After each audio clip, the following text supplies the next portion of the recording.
आपल्या महाराष्ट्रात तयार झाल्या आहेत. इसमें यहां की महायुति की सरकार ने भी बहुत मेहनत की है. एकनाथ जी, देवेंद्र जी और अजित दादा की पूरी टीम माताओं बहनों को सशक्त करने में जुटी हुई. महाराष्ट्र में माताओं बहनों के लिए, नौजवानों के लिए, किसानों के लिए एक से बढ़कर एक स्कीम्स, नई नई योजनाएं चलाई जा रही.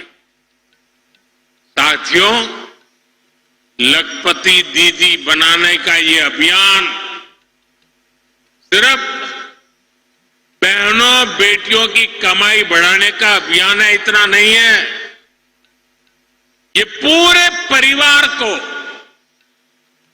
आने वाली पीढ़ियों को सशक्त करने का एक महाअभियान है. ये गांव के पूरे अर्थतंत्र को बदल रही है. यहां इस मैदान में मौजूद हर बहन बेटी अच्छी तरह जानती है कि जब वो कमाने लगती है तो कैसे उसका अधिकार बढ़ जाता है, घर परिवार में उसका सम्मान बढ़ जाता है. जब किसी बहन की कमाई बढ़ती है तो परिवार के पास खर्चने के लिए पैसे भी ज्यादा जुटते हैं. यानी एक बहन का भी लखपति दीदी बनना पूरे परिवार का भाग्य बदल रहा है. यहां आने से पहले मैं देश के अलग अलग कोने से आई हुई ऐसी बहनों के अनुभव सुन रहा था. सभी लखपति दीदियों के जब आत्मविश्वास था, और मैं कहता तो लखपति दीदी हूं, लेकिन उसमें सब कोई 2 लाख कमाने वाले थे, कोई 3 लाख वाले थे, कोई 8 लाख वाले भी थे. और ये पिछले कुछ ही महीनों में उन्होंने कमाल करके दिखाई है. साथियों, आज आप हर तरफ सुनते हैं कि भारत दुनिया की तीसरी सबसे बड़ी आर्थिक ताकत बनने जा रहा है. इसमें हमारी बहनों बेटियों की भूमिका बहुत बड़ी है. लेकिन कुछ साल पहले तक ये स्थिति नहीं थी.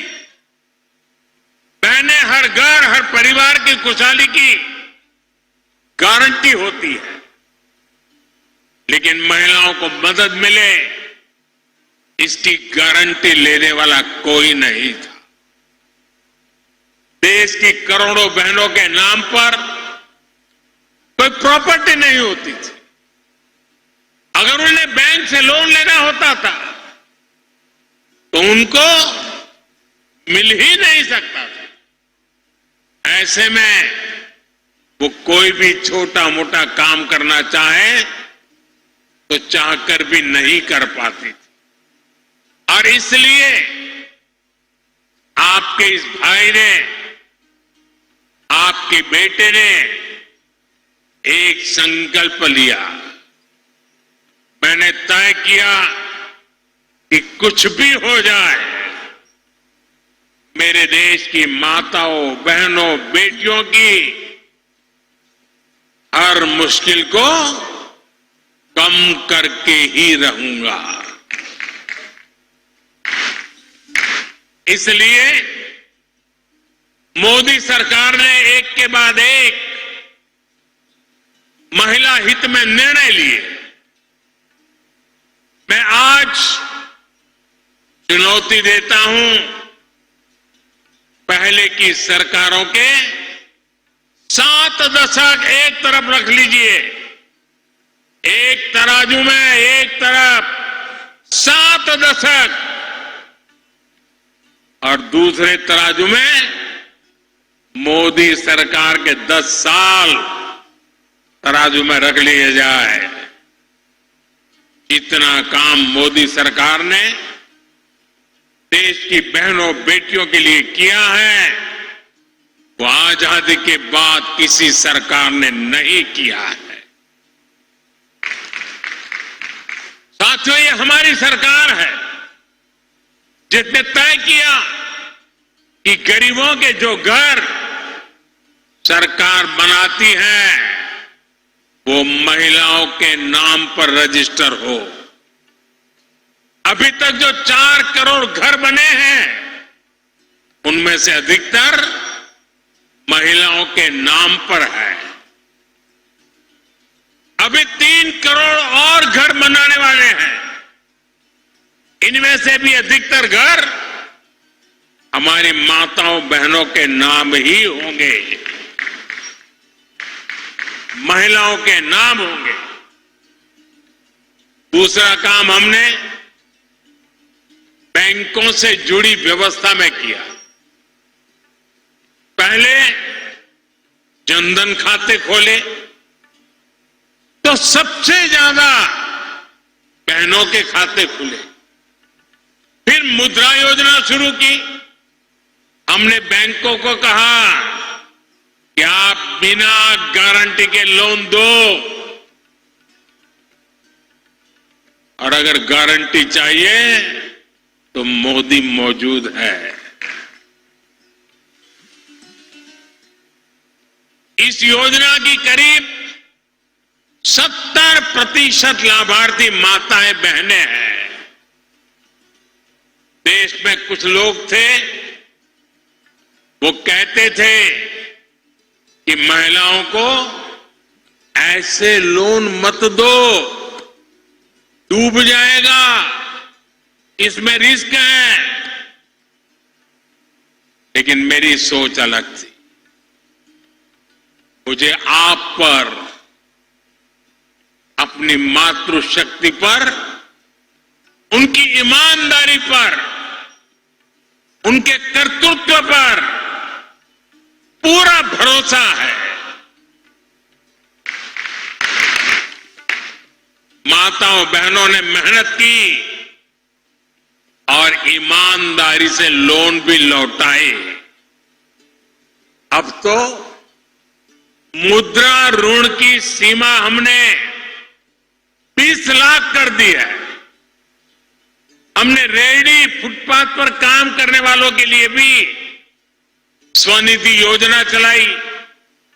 इसमें भी बिना गारंटी का ऋण दिया जा रहा है। इसका भी बहुत बड़ा फायदा हमारी बहनों को, हमारी बेटियों को हो रहा है। हमारे विश्वकर्मा परिवार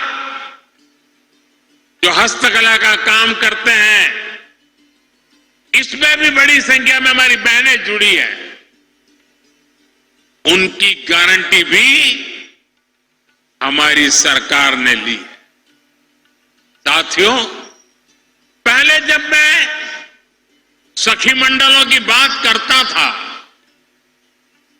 महिला सेल्फ हेल्प ग्रुप की बात करता था, तो बहुत कम लोग थे जो ये देख पाते थे कि इसका महत्व क्या है। आज देखिए, ये भारत के अर्थतंत्र की एक बहुत बड़ी शक्ति बनती जा रही है। गांव-गांव में, दूर सुदूर आदिवासी क्षेत्रों में सखी मंडलों से जो परिवर्तन आ रहे हैं वो सबके सामने है। 10 साल में ये आंकड़ा भी बहुत बड़ा है। 10 साल में 10 करोड़ बहनें इस अभियान से जुड़ चुकी हैं और हमने इनको भी बैंकों से जोड़ा है। हमने उन्हें बैंकों से आसान और सस्ता ऋण दिया है। मैं आपको आंकड़ा देता हूं। और ये सुनकर के आप जरूर चौंक जाएंगे और आपको शायद मन में गुस्सा भी आएगा, क्या मेरा देश पहले ऐसे भी चलता था क्या? साल 2014 तक, साल 2014 तक 25,000 करोड़ रुपए से भी कम, 25,000 करोड़ रुपए से भी कम बैंक लोन सखी मंडलों को मिला था। 2014 से पहले 25,000 करोड़ से भी कम। याद रखिए, ये मैं उन महिला सेल्फ हेल्प ग्रुप की बात करता हूं, सिर्फ 25,000 करोड़, जबकि पिछले 10 सालों में करीब 9 लाख करोड़ रुपए की मदद दी गई है।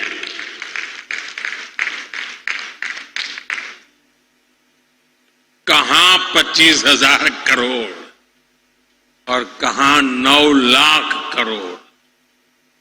इतना ही नहीं, सरकार जो सीधी मदद देती है उसमें भी लगभग 30 गुना की बढ़ोतरी की गई है। इसका परिणाम यह आया है कि आज गांव की हमारी बहनें अपनी आय भी बढ़ा रही है और देश को मजबूत भी बना रही है। और मैं फिर से कहता हूं, ये तो अभी ट्रेलर है।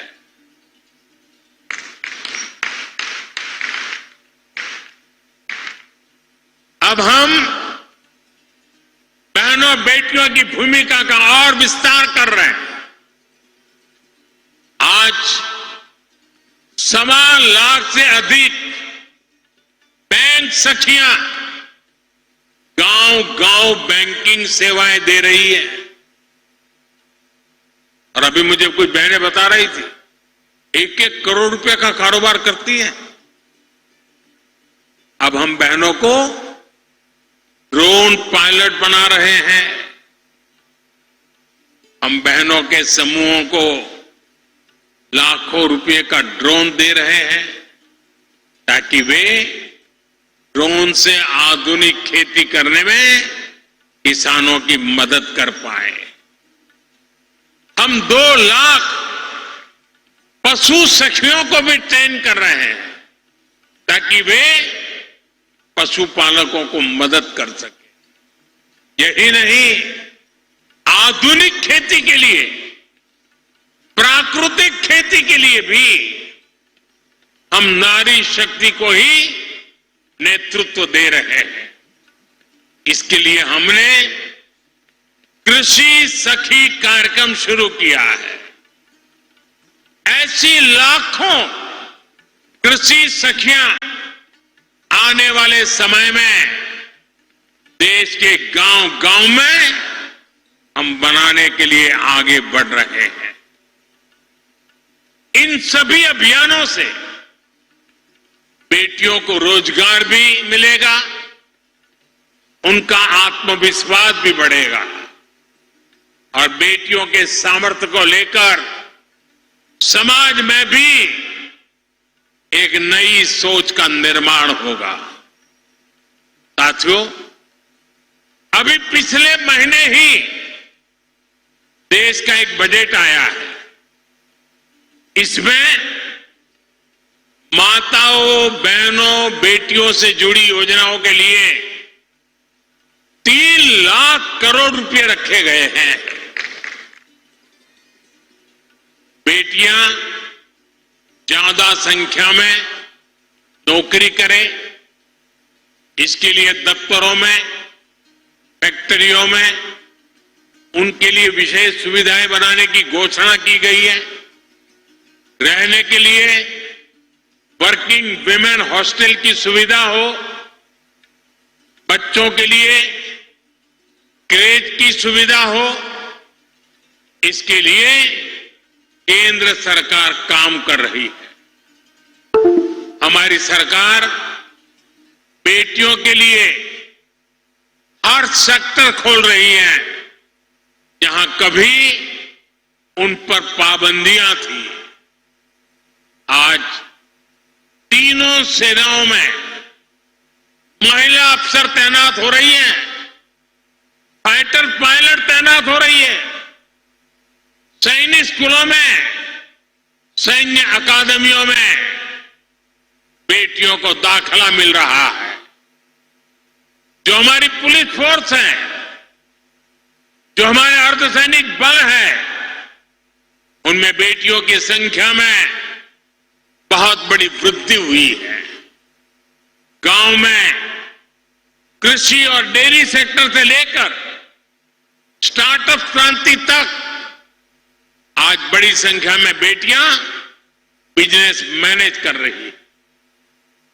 राजनीति में भी